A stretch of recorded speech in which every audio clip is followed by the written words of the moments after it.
In 1985, an entire American town simply disappeared. Not because of war, not because of a natural disaster, not because the economy collapsed. The federal government bought every home, relocated every resident, bulldozed nearly every building, and erased the town from the map. Today, very little remains of Times Beach, Missouri. Buried beneath the forests and hiking trails lies one of the strangest environmental disasters in American history. This is the story of how an affordable dream community became America's largest civilian evacuation caused by chemical contamination.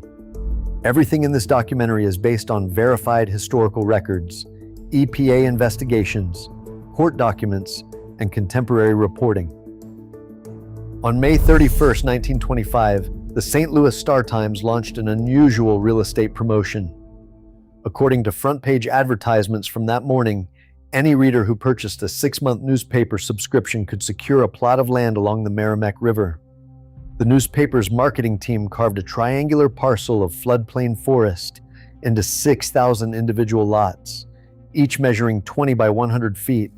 For working-class families in St. Louis, the price of $67.50, requiring $10 down and just $2.50 a month, represented an attainable luxury. The newspaper marketed this new development named Times Beach as a summer resort where families could escape the sweltering heat of the city. First-time buyers bought the dream of inexpensive riverside cabins, eager to spend their weekends on the sandy banks. But this entire community was being built on low-lying ground directly in the path of a river that would eventually reclaim its banks.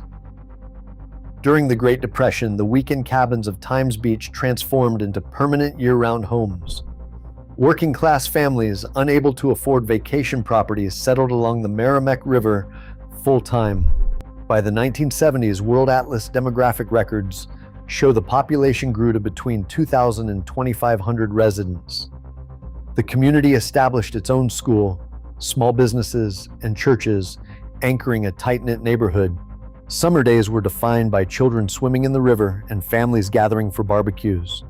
But daily life came with a persistent, grinding annoyance. Because the town lacked the tax base to pave its 23 miles of roads, heavy traffic kicked up suffocating clouds of dirt. Dust coated the front porches, seeped through closed windows, and hung in the summer air like a heavy fog. It was a daily nuisance that irritated eyes and ruined laundry, forcing local officials to look for a cheap, immediate way to keep the dirt on the ground. In 1971, Times Beach officials found a cheap, simple solution to their dust problem. They hired a local waste oil hauler named Russell Bliss.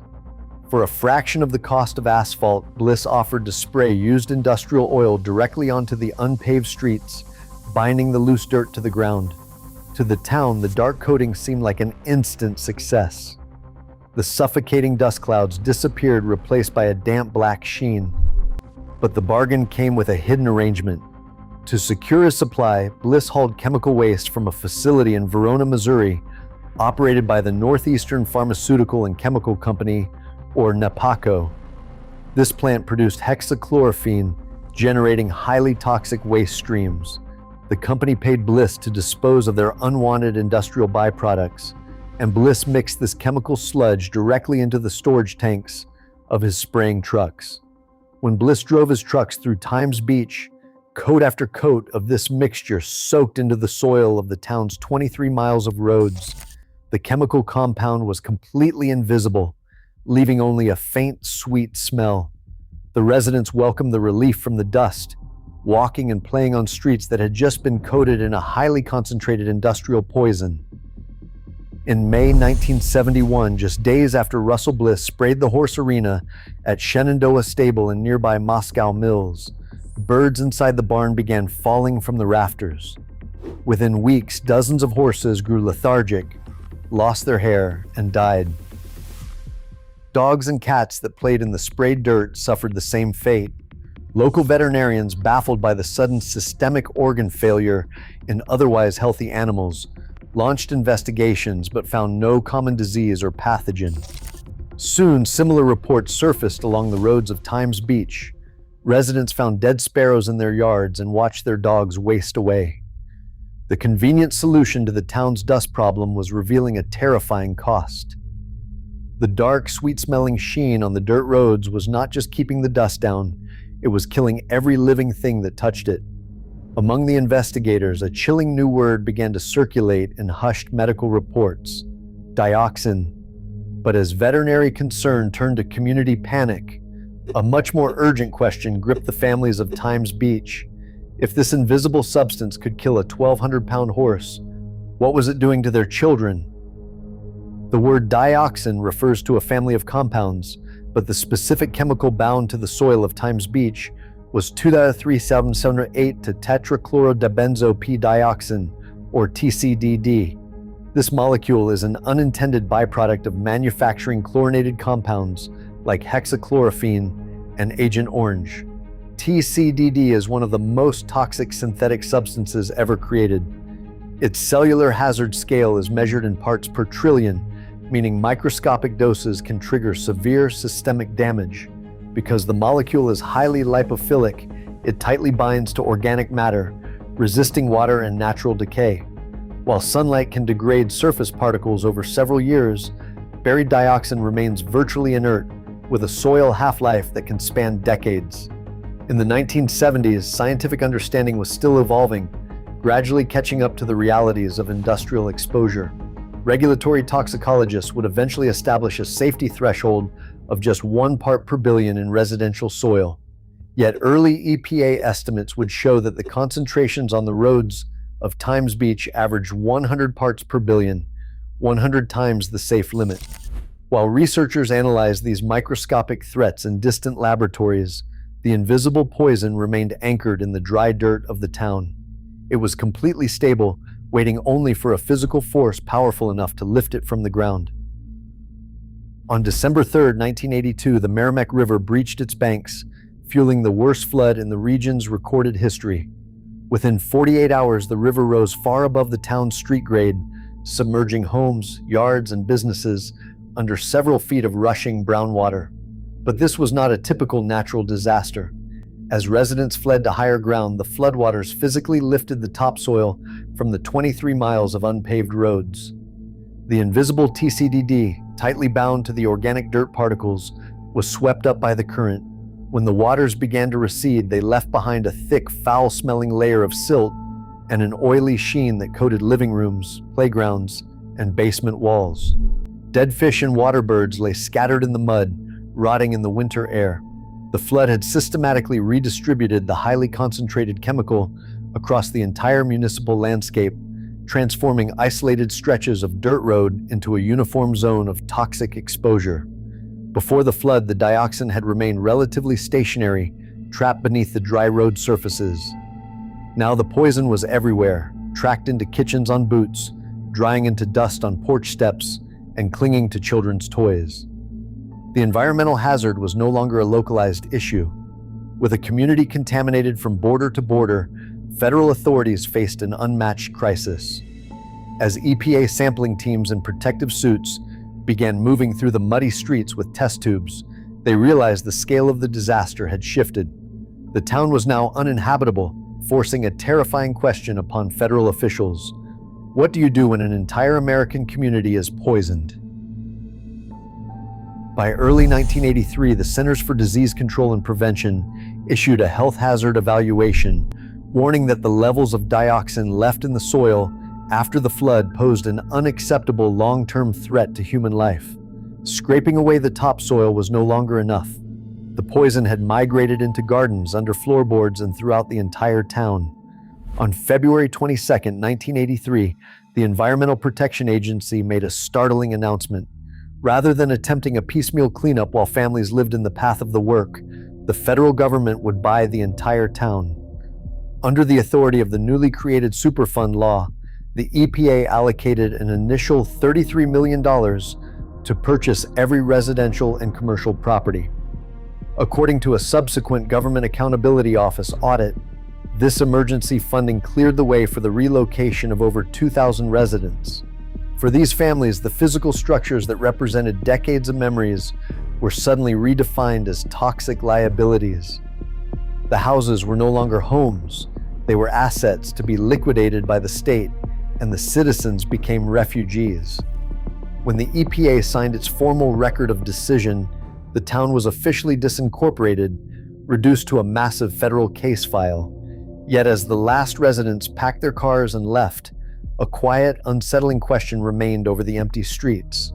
What do you do with the contaminated land left behind? On July 15, 1985, the physical erasure of Times Beach began. Bulldozers and heavy demolition equipment rolled onto the quiet streets, systematically leveling the houses that had stood for decades. The local schools, small businesses, and churches were knocked down, their wooden frames splintered and pushed into controlled burn piles. The community's institutions, built with optimism since the 1920s, disappeared in clouds of dust and smoke.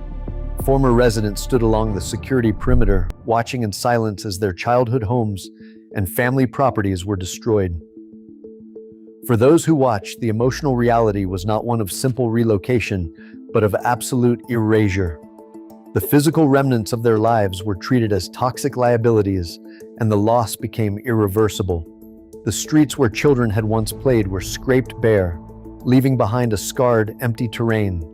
Yet even as the town grid vanished from the map, this destruction was not the final chapter. The structures were gone, but the contaminated earth beneath them still held the invisible poison, waiting for a massive engineering effort to clean the soil itself. The Superfund designation shifted the battleground from emergency evacuation to unprecedented environmental engineering. Scraping away the topsoil was only the first step. According to Environmental Protection Agency records, remediation planners had to excavate 265,000 tons of dioxin-laden soil and debris from Times Beach and 27 nearby sites. To destroy the highly stable TCDD molecules, engineers could not simply bury the waste. The EPA's formal record of decision authorized a centralized thermal treatment facility on the cleared land. This high-temperature incinerator, designed with a capacity of 66,500 cubic yards, burned the contaminated earth until the poison was reduced to harmless ash. This massive technical undertaking required years of precise execution.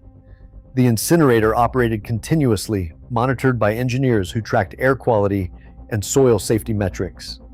A Government Accountability Office audit documented that the total cost for the buyout and cleanup reached $203 million. By July 1997, the EPA officially declared the remedial action complete, verifying that the dioxin levels had fallen well below health-based limits. The engineering project had succeeded, but it left behind a vast, sterile expanse of clean earth. With the poison gone and the homes erased, a final question hung over the empty landscape. What should replace a town that no longer exists?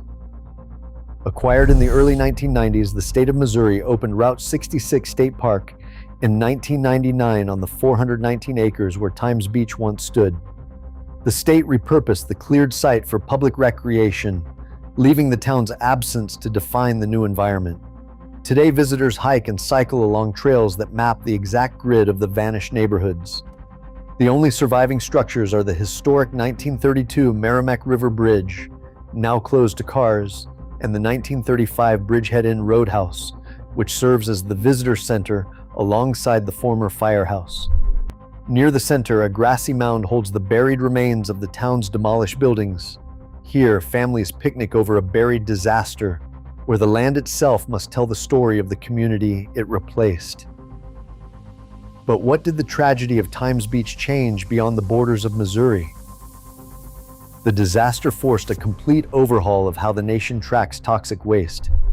In the years following the evacuation, Congress strengthened the Resource Conservation and Recovery Act, transforming the tracking of chemical byproducts from an ignored formality into a strictly enforced federal mandate. The Superfund program, once an untested statutory experiment, became a powerful legal mechanism used to hold corporate polluters financially responsible for their legacies. These regulatory changes established a new standard of environmental accountability, permanently reshaping public expectations of safety. Today, the town is gone, replaced by a quiet state park. But beneath the grass, the lessons of this erased community remain. Did you know the story of Times Beach before today? Tell us in the comments and suggest another forgotten American town we should cover next. Today, looking down from above, the dense neighborhoods of Times Beach have vanished into an unbroken canopy of trees. Only a faint, ghostly grid of former streets remains visible beneath the forest of Route 66 State Park. At the center of this quiet expanse sits a massive grassy mound, the burial site of a raised community where the splintered remains of hundreds of homes lie buried beneath the turf. Aside from a single preserved firehouse and the rusted spans of the old Merrimack River Bridge, the erasure of the town is complete. The physical structures are gone, leaving only the earth itself and the fading memories of those who once lived here.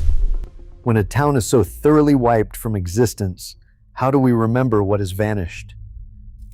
Today, Route 66 State Park looks like any peaceful sanctuary, but beneath the soil lies a haunting reminder of how quickly our homes can vanish. Times Beach warns us that our world remains fragile, built on promises that easily dissolve. Had you ever heard of Times Beach before today? Let us know in the comments and suggest another forgotten American town with an incredible history.